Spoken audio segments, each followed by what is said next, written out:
Hello दोस्तों, मैं हूं शकील अहमद और आप सुन रहे हैं मेरे YouTube चैनल पर गुमनाम किस्से। आज मैं एक ऐसे ही गुमनाम किस्सा लेकर आया हूं जिसका टाइटल है जी मेम साहब और जिसे लिखा है अब्दुल समद ने। तो आइए चलते हैं कहानी की ओर। अब्दुल, जी मेम साहब, ड्यूटी के बाद शाम को घर नहीं चले जाना, बाजार चलना है, तुम्हारे साथ कुछ मार्केटिंग करनी है। जी मेम साहब। मेम साहब सर हिलाते हुए अंदर चली गई और मैं वहीं पर कुछ देर सर झुकाए सोचता रहा कि ड्यूटी के बाद तो ड्यूटी ठीक, मेम साहब का बाजार जाना भी ठीक, मगर मार्केटिंग वो भी मेरे साथ। ये बात कुछ समझ में नहीं आई। पर हम जैसे लोगों के दिमाग में जो बात जन्म लेती है उसे जबान तक आने का रास्ता नहीं मिलता। मेम साहब बाजार जाती ही कब है? बस कभी कभार, ज्यादातर तन्हा। कभी साहब आ गए तो उनके साथ, मगर साहब को भी आने की फुर्सत कहाँ मिलती थी। वो बहुत दूर के शहर में कलेक्ट्री करते थे। वैसे हमारी मेम साहब भी कलेक्टर ही थी। गाड़ी गेट से बाहर निकली तो मेम साहब ने हुक्म दिया, मीना बाजार चलना है। कोई और होता तो मेरे मुंह से भी फौरन निकलता, मीना बाजार? इसलिए नहीं कि वहां जाना मना था, बल्कि इसलिए कि एक तो वहां तक जाने वाली सड़क बहुत खराब थी, बहुत तंग और उबड़ खाबड़। रास्ते में जितनी दुकानें आती थी उनसे ज्यादा ठेलों पर और सड़क पर हुआ करती थी। छोटे छोटे होटलों और चाय खानों की अलग बहुतात। उनके ग्राहक सड़कों पर यूं खड़े रहते थे जैसे अपने आंगन में खड़े हों। बार बार हॉर्न देने पर भी बस जरा सा सरक जाते और मोटर चलाने वाला अपने रिस्क पर मोटर को निकाल ले जाता। ऐसे रास्ते पर कलेक्टर की गाड़ी का जाना। बहरकैफ मेम साहब की गाड़ी पर भग-भग करने वाली बत्ती लगी थी और दो दो बॉडीगार्ड्स भी रहते थे। बत्ती की भग-भग से लोगों में एक भगदड़ सी मच जाती, और नहीं होती तो सिपाही तेजी से गाड़ी से निकलकर मचा देते। कलेक्टर की गाड़ी के लिए बहुत मुश्किल तो नहीं थी, मगर कम मुश्किल तो थी ही। दूसरे मीना बाजार के आसपास गाड़ी खड़ा करने की माकूल जगह नहीं थी। रिक्शों, साइकिलों वगैरह की भरमार होती। अजीब अफरा तफरी का मंजर होता।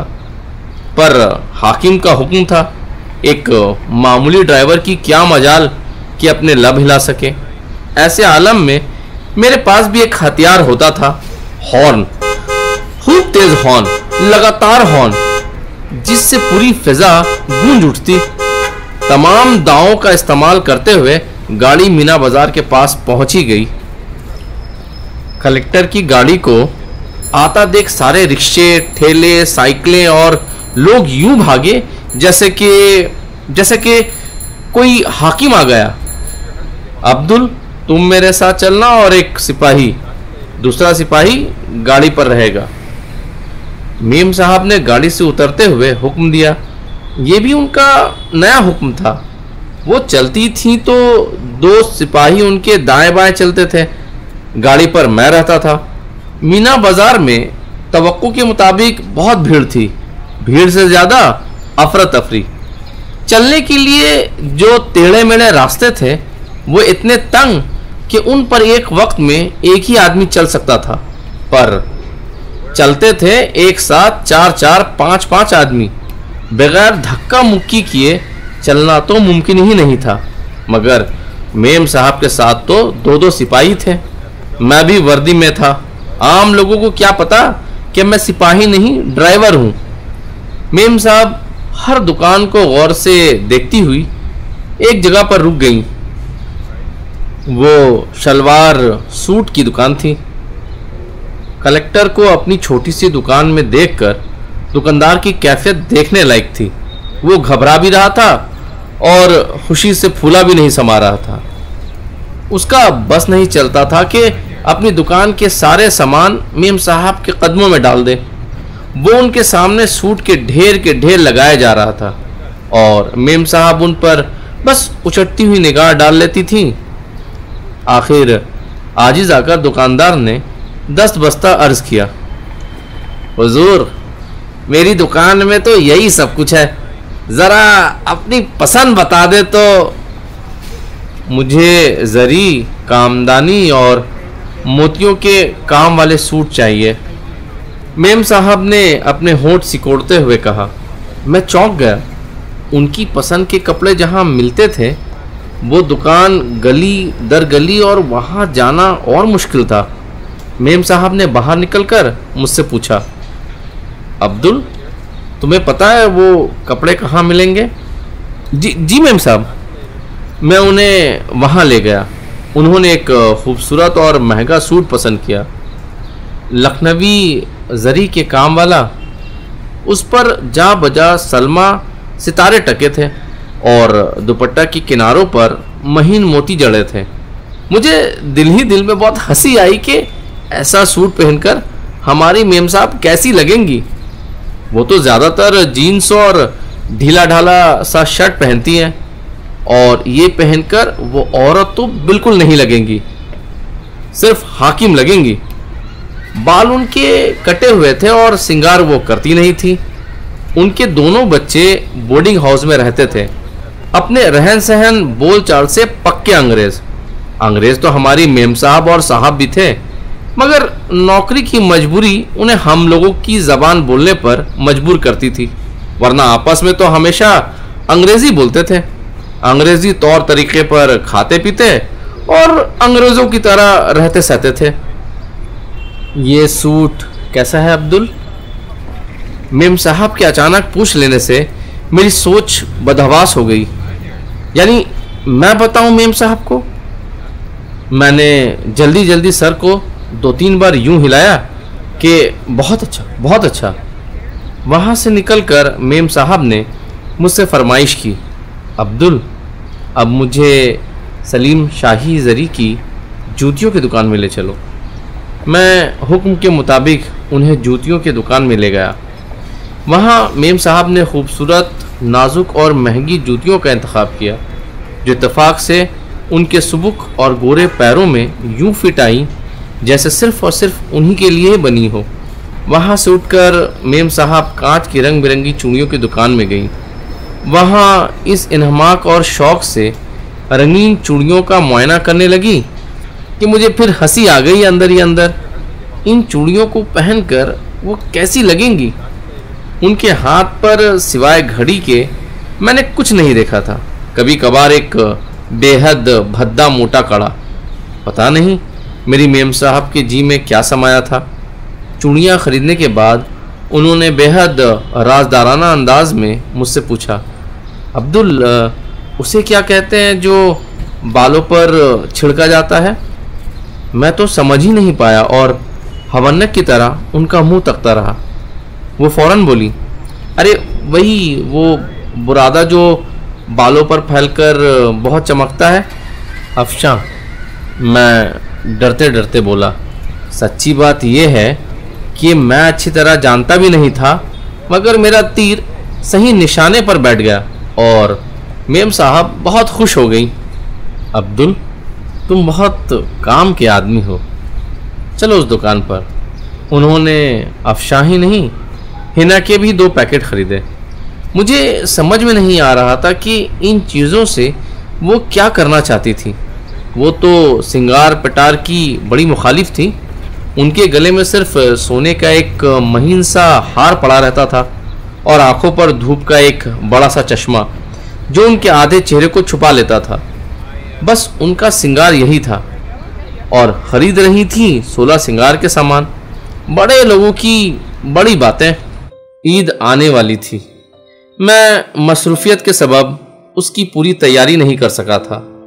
मेम साहब के पास 2 ड्राइवर थे, दूसरा होली में घर गया हुआ था। इत्तेफाक से होली और ईद दोनों साथ चल रही थी। मैंने जाने की इजाज़त मांगी तो मेम साहब बोली, अब्दुल तुम तो मुकामी आदमी हो, ईद की नमाज पढ़कर और सिवैया खा के आ जाना, मुझे ईद मुबारक के लिए निकलना है। तुम छुट्टी उसके बाद मनाना। हुक्म के मुताबिक ईद की नमाज पढ़कर, सेवइयां खाकर और बाल बच्चों को दिलासा देकर मैं आया तो मेम साहब तैयार बैठी थी। मेरी जगह पर कोई और होता तो यकीनन चकरा के रह जाता। ये सामने कौन था? कलेक्टर की कोठी में एक अजनबी? मेम साहब ने कामदानी का वही जरी से लैस सूट पहन रखा था। हाथों और पैरों में हिना, कलाइयों तक रंगीन चूड़ियां, मुख्तसर बालों को किसी तरह बांधकर पीछे एक चोटी से निकाल दी थी। नारियल के खुशबूदार तेल लगे बालों पर एहतमाम से अफशा चिपकी हुई थी। पैरों में कामदानी जूतियां। मेम साहब ने भीनी भीनी खुशबू का इत्र लगा रखा था। उन्होंने आधे सर पर दुपट्टा भी डाल रखा था। वो मुझे देखकर मुस्कुराई और हाथ से आदाब करते हुए ईद मुबारक कहा। मैं तो शर्म से पानी पानी हो गया। इतनी बड़ी हाकिम और मैं एक मामूली ड्राइवर। मेम साहब का बड़ापन था, उनकी मेहरबानी। अब्दुल, चलो ईद मिलने को चलते हैं। ऑफिसर्स कॉलोनी में एक डिप्टी कलेक्टर अजमतुल्लाह साहब भी रहते थे। कलेक्टर की गाड़ी का हॉर्न सुनकर वो सब छोड़ छाड़ दरवाजे की तरफ भागे आए। नए सूट और नई टाई में वो बहुत सज रहे थे। कलेक्टर को अपने घर पर देखकर उनके चेहरे पर सुर्खी आ गई थी। उन्होंने बड़ी बेताबी से अपने घर के अफराद को आवाज दी। उनके बंगले पर हलचल मच गई थी। उनकी बेगम, दोनों जवान लड़कियां और लड़के अंदर से भागे आए। लड़कियों ने जीन्स और खूबसूरत रंगीन कुर्ते पहन रखे थे। लड़के शर्ट पैंट में थे। बेगम ने एक कीमती फूलदार साड़ी पहन रखी थी। किसी के हाथ पैरों में हिना नहीं लगी थी, न हाथों में चूड़ियां।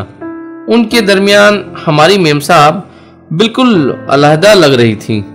डिप्टी कलेक्टर साहब ने उन्हें सर से पैर तक एक निहायत तेज खुशबूदार स्प्रे से नहला दिया और बहुत आजिजी से बोले, बेटा दुबई से लेकर आया है। सहन में सोफे और कुर्सियां बिछी थी और वहां कुछ लोग मौजूद भी थे।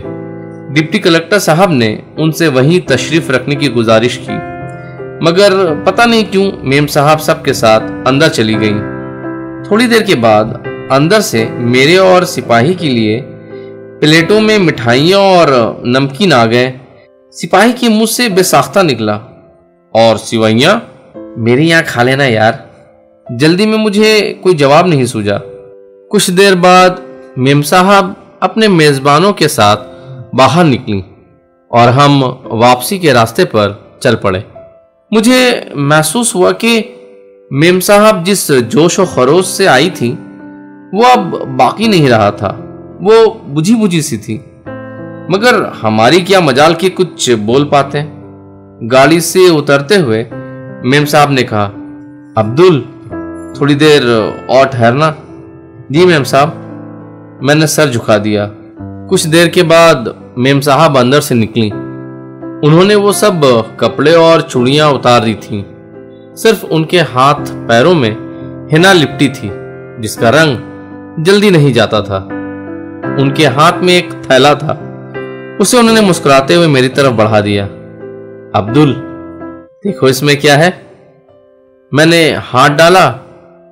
वही शलवार सूट जो अभी पहने हुई थी, चूड़ियां, जूतियां, हेना और अफशा की पुड़ियां और इतर की एक शीशी।